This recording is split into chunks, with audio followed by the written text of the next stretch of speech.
कहने का मतलब है कि भगवान से भी बड़ा है भगवान का नाम। भगवान शिव से भी बड़ा है भगवान शिव का नाम। भगवान राम से भी बड़ा है भगवान राम का नाम। भगवान कृष्ण से भी बड़ा है भगवान कृष्ण का नाम। क्योंकि ये नाम ही तो है जो अपने प्रभाव से, अपनी ऊर्जा से, रस्सी से इतने बड़े भगवान को खींच करके आपके पास लेकर के आ जाता है। और यदि नाम नहीं हो तो महाराज उस भगवान को हमारी अनुभूति में कौन लाएगा। यदि नाम नहीं हो तो हमें भगवान का दर्शन या साक्षात्कार कौन कराएगा। तो नामी से बड़ा नाम होता है। इसलिए हमें हमेशा कोई न कोई नाम हमेशा जपते रहना चाहिए। चाहे हम रास्ता चल रहे हैं, चाहे घर में बैठे हैं, चाहे मंदिर में पूजा करने जा रहे हैं और चाहे कहीं यात्रा सफर में जा रहे हैं, लेकिन नाम हमारे होठों पर, और यदि होठ बंद हैं तो हमारी हृदय की धड़कन के साथ माने नाम जो है चलता रहना चाहिए।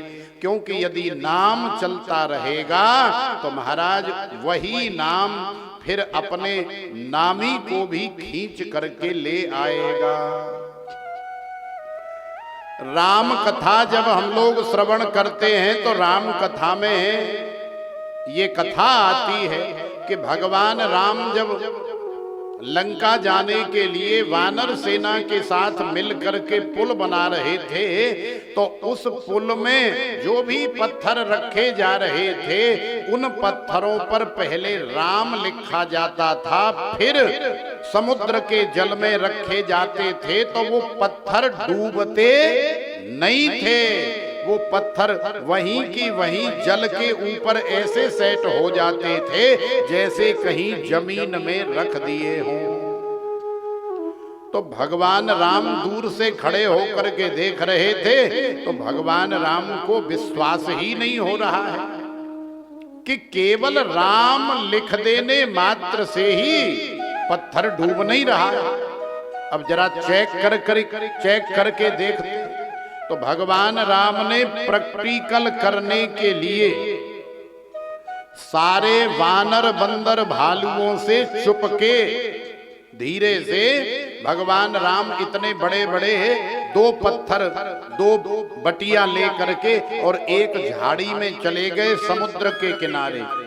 लेकिन हनुमान जी की तो आदत है महाराज, हमारे हनुमान जी महाराज ऐसे हैं कि राम जी यदि लघु शंका भी करने कहीं जाएं तो हनुमान जी हमेशा पीछे ही खड़े होते हैं। क्यों खड़े होते हैं? क्योंकि हनुमान जी अपने स्वामी के, अपने प्रभु के, राम जी के सच्चे सेवक हैं। और सच्चा सेवक वही है जो हर समय हर परिस्थिति में अपना सारा ध्यान अपने स्वामी, अपने मालिक की तरफ ही रखे। किसी भी सेवा से मैं वंचित न रह जाऊं।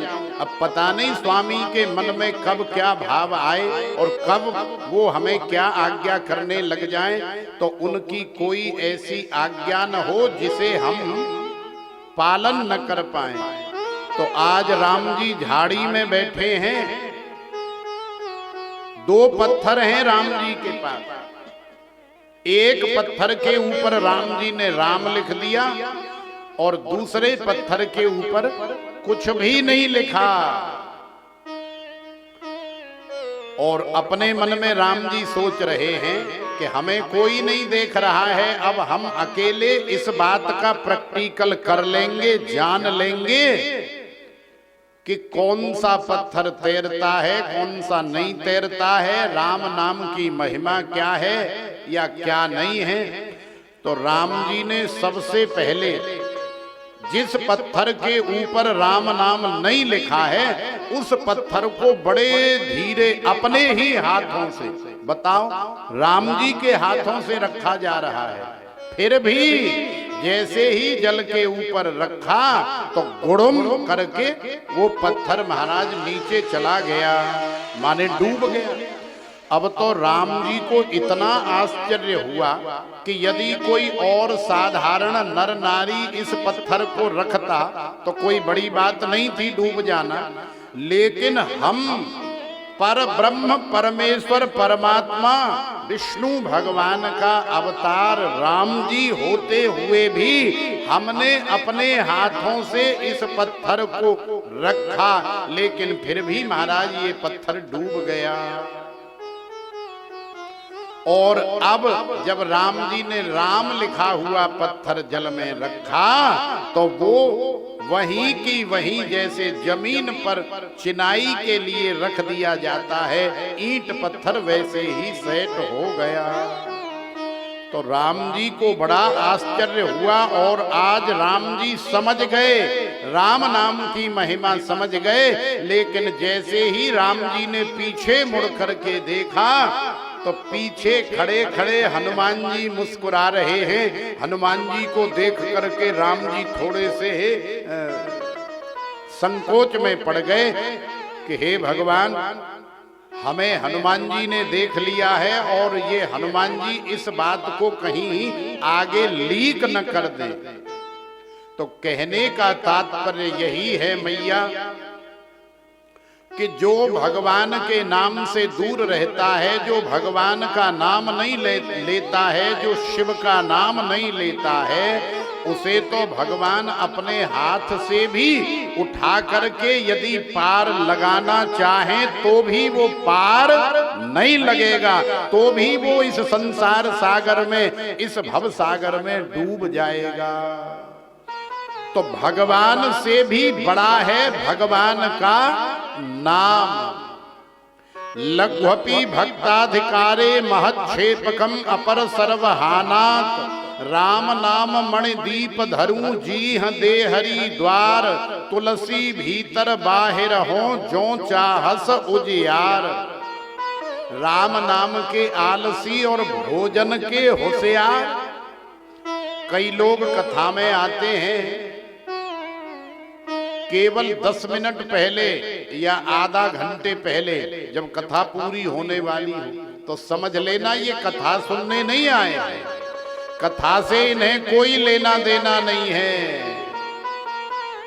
ये भगवान शिव का नाम या राम कृष्ण का नाम लेने नहीं, ये तो भोजन के होशियार।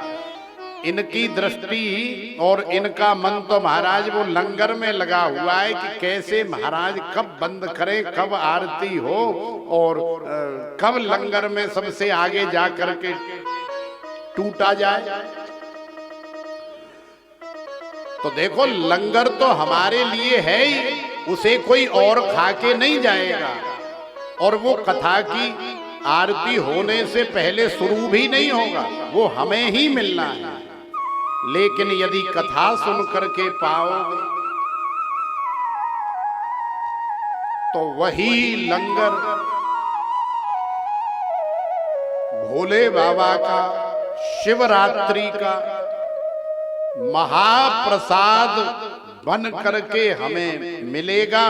और वही भोले बाबा का महाप्रसाद जब हमारे मुख के माध्यम से हमारे पेट में पधार जाएगा तो वही महाप्रसाद फिर हमारे शरीर में ऐसी ऊर्जा प्रदान करेगा कि फिर उसी महाप्रसाद से हमारा हृदय, हमारा तन, हमारा मन पवित्र हो जाएगा।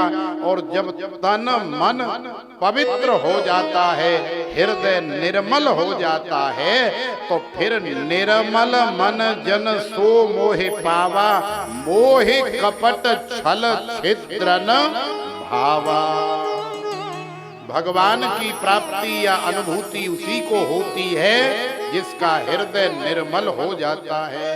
और हृदय निर्मल होता है भगवान की कथा और भगवान के चरणामृत या भगवान की भोग महाप्रसादी से।